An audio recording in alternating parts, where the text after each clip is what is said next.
se uma ditadura militar viesse e acabasse com a violência no Rio de Janeiro, por exemplo, você apoiaria? Muito. Apoiaria. Apoiaria muito. Mesmo que a liberdade sua ficasse restrita? Mesmo que ficasse restrito. Tá precisando de alguma coisa. Eles iam comandar tudo melhor, assim, não ia ter direito a nada. O trabalhador brasileiro possui hoje o seu Código de Direitos, a sua Carta de Emancipação Econômica. Em novembro de 1937, o presidente Getúlio Vargas fecha o Congresso e outorga uma nova Constituição.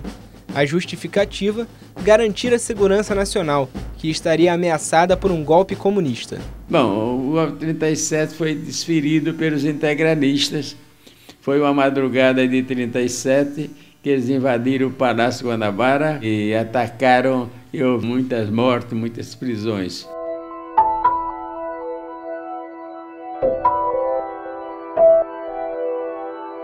Sempre gostei muito do Getúlio, foi o presidente que acompanhou toda a minha infância, quase, né? Que diziam que era ditador, mas eu não acho que ele era ditador, não, porque um homem que saiu e voltou nos braços do povo não podia ser ditador. Não, o povo não apoiava, não. Só aqueles que eram simpatizantes do nazismo, né? Porque na época era uma época de traição, que o pai denunciava o filho denunciava o pai e vice-versa. O combate a uma suposta ameaça comunista também esteve presente no discurso dos militares em março de 64, quando eles tomaram o poder.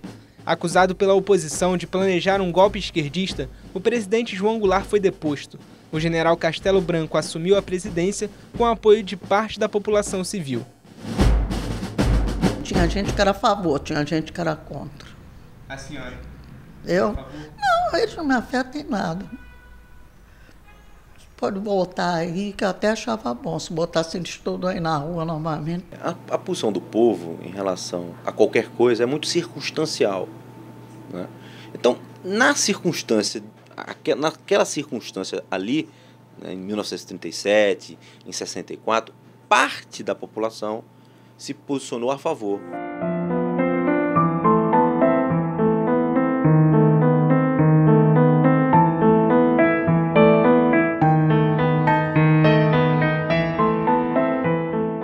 A senhora acha que uma nova ditadura resolveria o problema que a gente tem hoje? Não tão rígida, né? Não tão rígida, mas que ia resolver, ia. Para te falar a verdade, no governo atual, eu achava melhor o passado. Muito melhor. Eu sou do tempo do Getúlio.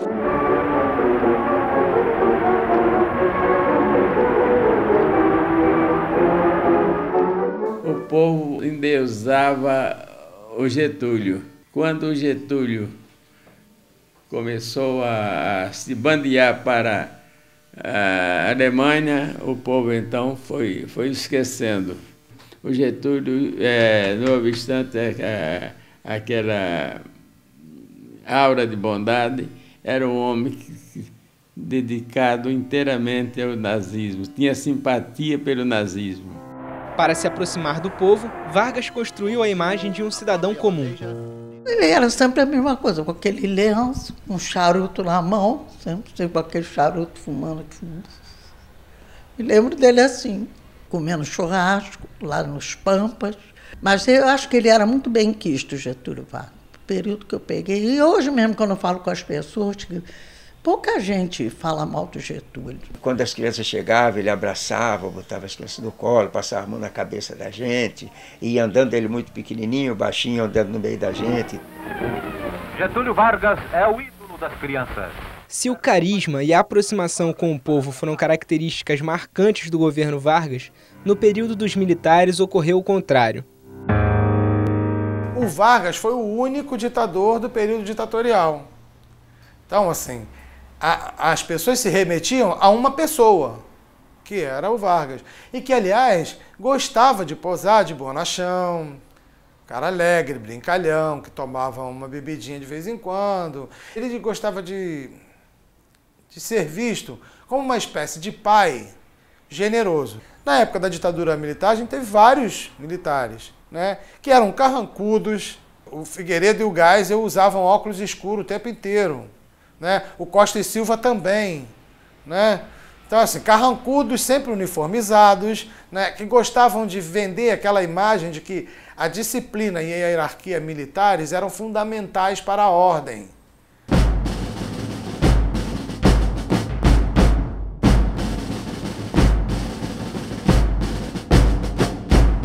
Agora, sei que houve muita barbaridade com o negócio de comunismo, inclusive para senhoras, professoras. Teve uma professora de piano da minha filha que foi torturada. Esse elemento externo, né, da ameaça comunista, né, às instituições, à liberdade, à democracia e à propriedade, né, está presente nos dois momentos de forma diferentes, mas exercem uma pressão bastante grande com essa questão de como que eu vou ser autoritário e vou me posicionar contra o comunismo, que é o símbolo do autoritarismo. O povo não gostava do comunismo, não. E é por isso que o Getúlio começou a encarcerar aqueles que tinham simpatia pelo comunismo. Uma das vítimas foi o escritor Graciliano Ramos. Preso em 1936, ele escreveu Memórias do Cárcere enquanto estava na prisão. Na ditadura militar, o comunismo também foi alvo de represália. Ferreira Goulart, que era membro da União Nacional dos Estudantes, foi preso em 1968. Ele ficou clandestino no Brasil por 8 meses antes de optar pelo exílio. A ideia era de fazer um governo popular, né, democrata, quer dizer, um governo que fosse mais aberto às transformações da sociedade, mas não um governo comunista. Não era. A ideia era uma etapa que visava, no final, o socialismo, mas ninguém pensava que amanhã ia fazer do Brasil uma grande Cuba. Eu achava que realmente era uma coisa terrível e que vinha justamente tirar nossas coisas, né? E que vinha matar a gente, que vinha que eles queriam justamente tomar o Brasil, aquela coisa toda, era o que vinha, porque era o que nós ouvíamos, né? Nós ouvíamos isso, não, porque os comunistas e tal matam, eles tomam as coisas da gente, deixam a gente sem nada. Às vezes você ia para o centro do Rio de Janeiro fazer compras, famílias, voltava apavorado, porque era uma verdadeira guerra no meio da rua, com gás lacrimogêneo, com o diabo, os ônibus paravam, a cidade era cercada pelos policiais armados e tal. Então criava um clima assim de que algo de muito grave está para acontecer. Os militares se aproveitaram disso, desse clima e desse temor da classe média para dar o golpe. Para pregar o anticomunismo, os militares patrocinavam programas de TV mesmo antes do golpe de 64. Vargas investiu no rádio para se dirigir às multidões. Nos dois períodos, a comunicação de massa serviu de suporte para divulgar um projeto de nação. A carga de evolução nacionalista que ele deixou, as sementes que ele plantou, foram grandiosas para o estágio em que vivemos hoje. Embora tenha sido o seu período, incontestavelmente, seja um período autoritário, produziu alguma coisa de que ficou dentro do sentimento popular, nas massas urbanas principalmente. É tanto que quando ele volta a se candidatar a presidente já no período democrático, ele vai ser eleito. Chegou a dividir a própria esquerda, no sentido de que as pessoas de esquerda eram contra a ditadura Vargas, mas eram favoráveis ao projeto de nação que ele estava implantando no Brasil. O projeto de nação refletia o interesse do presidente Vargas em centralizar o poder nas mãos do Estado. Para criar uma identidade genuinamente brasileira, Vargas unia o povo através de eventos de massa, do rádio e do futebol, que já era uma paixão nacional. Se você tentar uma explicação por que no norte do país, né, as pessoas tendem a torcer mais para os clubes cariocas, a explicação está no rádio, porque as transmissões eram dos campeonatos do Rio de Janeiro. Na década de 70, a TV uniu 90 milhões de brasileiros pelo sonho de conquistar o tricampeonato. Novamente, o futebol surgia como instrumento político. Todos juntos vamos pra frente, Brasil, salve a seleção. Em 1970 você está no auge da Copa do Mundo, o Brasil ganha a Copa no México, o período Médici foi o período mais terrível da ditadura. Todo mundo comemorando a Copa do Mundo, enquanto várias pessoas estavam sendo torturadas nos porões da ditadura. Vai falar agora? Quem são vocês? Houve uma tentativa enorme do governo de se utilizar, né? Brasil, ame ou deixe, aquela propaganda toda. Agora, não sei se o Brasil teria torturado mais ou menos se você não tivesse ganho aquela Copa. Veio um rapaz da Folha de São Paulo me entrevistar e ele queria que eu dissesse que o futebol era o ópio do povo. E o meu ponto de vista era o contrário. Sem o amor que o futebol trazia para o Brasil, a gente não ia sair nem da ditadura. A força de um país de olho no futuro não estava apenas no futebol. A criação da Embratel no início da década de 60 havia permitido a formação da TV em rede, e o repórter Amaral Neto mostrava as riquezas da nação para todos os cantos do país. Depois de 1h10 de voo de Macapá. O Brasil urbano ganhou espaço em novelas como Beto Rockefeller. Luiz Gustavo interpretava uma espécie de anti-herói brasileiro. Sabe, ele desligado dessas coisas, sei lá, ele é até capaz de achar que... é capaz de encarar isso aqui com uma certa desconfiança. As telenovelas imitavam o modelo das radionovelas, que por sua vez tiveram grande aceitação na era Vargas. No período do Estado Novo, foram programas desse tipo que tornaram o rádio um eletrodoméstico popular. Você não concorda comigo, Albertinho? Sim, Graziella. Realmente é um lindo cenário para um romance de amor. Foi dado uma orientação popular para buscar a participação do povo, coisa que antes não existia. O teu cabelo não nega mulata, porque és mulata da cor. Mas como a cor não pega mulata, mulata quer o teu amor. Isso é música do carnaval do tempo do Getúlio. Tempo de Milinha Borba, aquela gente toda. Mas eu gostava mais de cantoras de rádio do que mesmo pensar em política. Havia uma preocupação muito grande em disciplinar.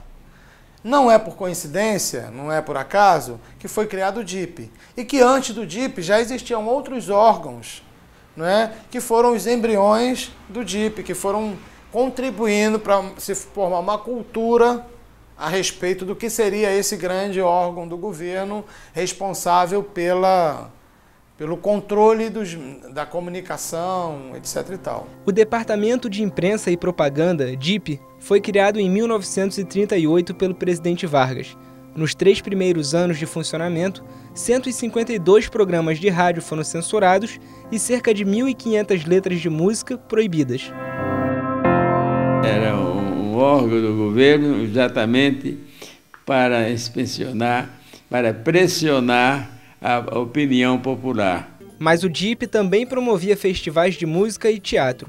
A aproximação de Vargas com os artistas era uma maneira de conquistar a simpatia do povo pelo Estado Novo. A ditadura de Vargas procurou trazer a sociedade para um diálogo. Então, Mário de Andrade, não é? Heitor Villa-Lobos, quer dizer, o Carlos Drummond de Andrade, a intelectualidade brasileira participou ativamente do projeto, não é? Político, social do Estado.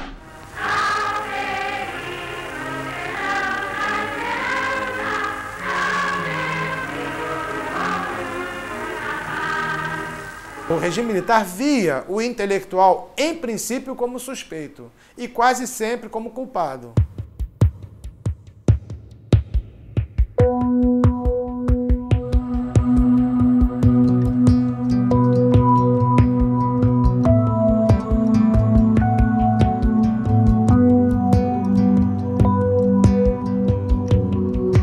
A repressão não se limitava aos intelectuais. Com a implantação do Ato Institucional número 5, em 1968, a censura tornou-se mais rigorosa.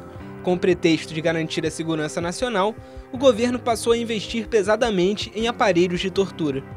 Tive presa totalmente isolada durante 3 meses e meio e muitas coisas da minha prisão eu não sei, porque em muitos momentos eu fiquei encapuçada.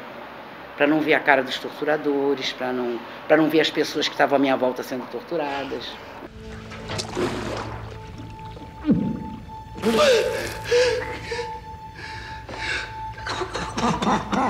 Muito poucas pessoas sobraram para contar essa história. E mesmo aqueles que sobraram carregam hoje muitas dores, muitas marcas. A prática do terror não foi uma prática só da eliminação, mas também do medo, né? Quer dizer, o medo na sociedade brasileira ficou muito mais enraizado. O medo de dar opinião, o medo de se dizer o que pensa. Eu até ousaria dizer que esse medo permaneceu. No regime militar, a repressão é muito mais dura, ela é muito mais, vamos dizer, ela é muito mais organizada para tentar cumprir os seus objetivos. A tortura era uma prática nos dois regimes, mas no Estado Novo, as agressões eram mais encobertas. Censura foi acompanhada de tortura. As prisões se enchiam de prisioneiros. Morreu muita gente. Getúlio Vargas determina o movimento da primeira máquina da Fábrica Nacional de Motores. Ei-lo assistindo à arrancada triunfal de um trem elétrico. Vivia numa ditadura, mas ele fez o Brasil, no primeiro no mandato de governo dele, crescer muito.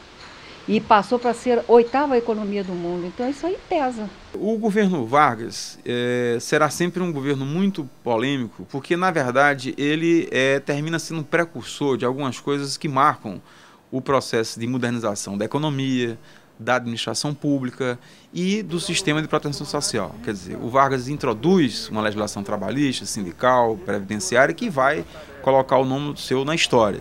A população via no Getúlio um grande renovador, porque o Brasil era um país muito fechado, muito antiquado, e o Getúlio tinha grandes ideias. Getúlio Vargas organiza o Exército de Trabalhadores Especializados, dando-lhes a Escola Técnica Nacional.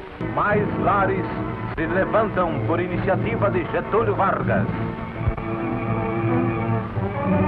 O trabalhismo de Vargas garantiu benefícios inéditos à população de baixa renda, em especial os operários.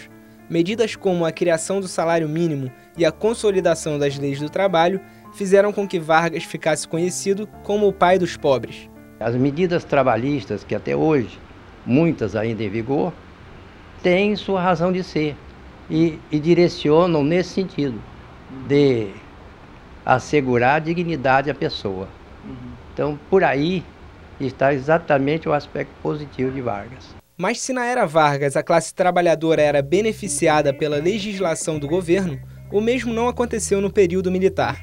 Nas décadas de 60 e 70, os ajustes do salário mínimo não acompanhavam a inflação, e a parcela da população que teve mais ganhos econômicos na ditadura militar foi a classe média.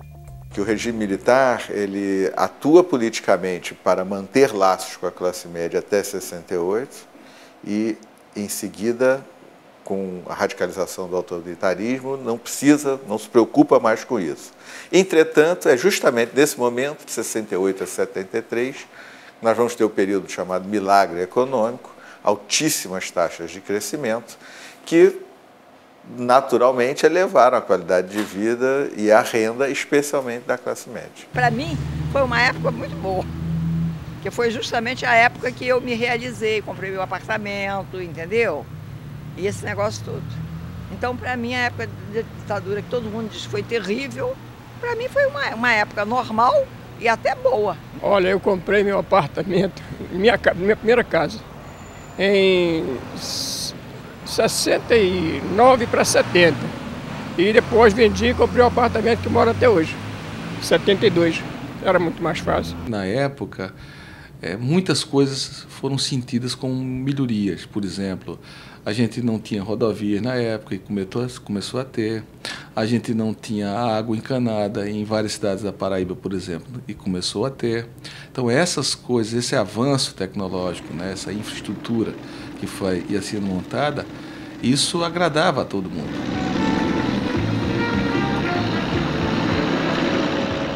Mas o milagre não durou muito tempo. A partir de 1973, com a primeira crise do petróleo, o crescimento começou a declinar. No ano de 1983, o índice de inflação ultrapassou 200%. A recessão econômica era o primeiro indício do fim da ditadura militar. O regime se autodestruiu, quer dizer, a ditadura não tinha consistência. Ela tentou decalcar projetos desenvolvimentistas da era JK, do período também Jango, até da era Vargas. Empresários reclamando, a classe média muito mais numerosa. A política foi determinante. E o regime inicia a abertura, mas então o movimento democrático de massas expande essa abertura, o regime acaba perdendo o controle absoluto dela e nós temos uma caminhada em direção à democracia. Enquanto nos anos 80 o fator econômico foi fundamental para o fim do período militar, na década de 40 o que mais contribuiu para o declínio do Estado Novo foi a queda dos autoritarismos no mundo. Os ventos mudam no Brasil em função do fim da Segunda Guerra Mundial, que impõe, vamos dizer assim, um vento ao mundo inteiro a favor de regimes democráticos, contra regimes ligados à perspectiva fascista, nazista.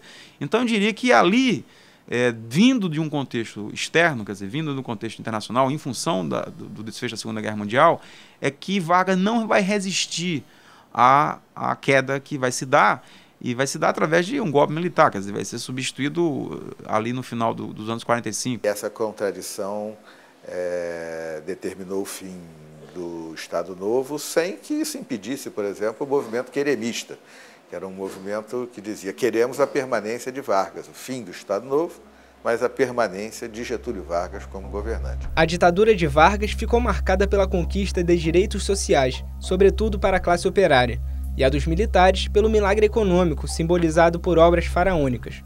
Mas dos dois períodos também ficou na memória a perda da liberdade, que ainda hoje é uma lembrança de muitos que viveram nesses regimes. O povo tinha simpatia pela liberdade, né? Pela democracia, e o Getúlio tinha simpatia pelo nazismo alemão. A senhora acha que a gente vive uma democracia hoje? Eu acho que não. Tem nada de democracia. Democracia era a gente viver em liberdade e, na realidade, nós vivemos presos devido a essa violência, né? Então isso não é uma democracia. E há uma crença ingênua de que se você tiver um todo-poderoso, digamos assim, bem intencionado, ele vai poder, por decreto, resolver os problemas. Eu acho que não é um problema de sedução pela ditadura, pelo autoritarismo, é pela fragilidade da democracia, é o inverso.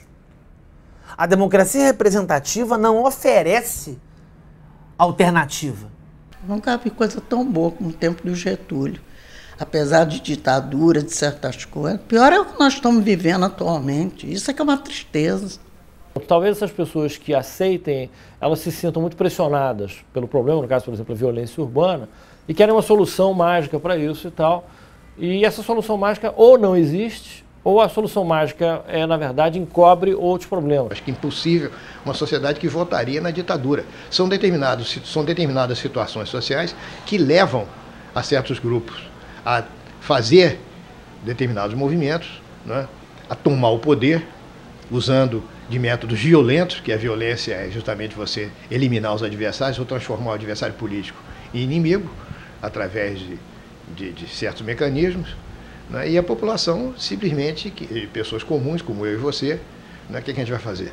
A reconquista da esfera pública no Brasil, ela vai ter que ser retomada com valores republicanos, numa república efetivamente, quer dizer, um regime para todos. Isso é muito importante, uma república, valores republicanos sendo retomados. Antes de se discutir qualquer coisa de mudança de governo, valores republicanos. E isso não se faz sem uma profunda revisão histórica.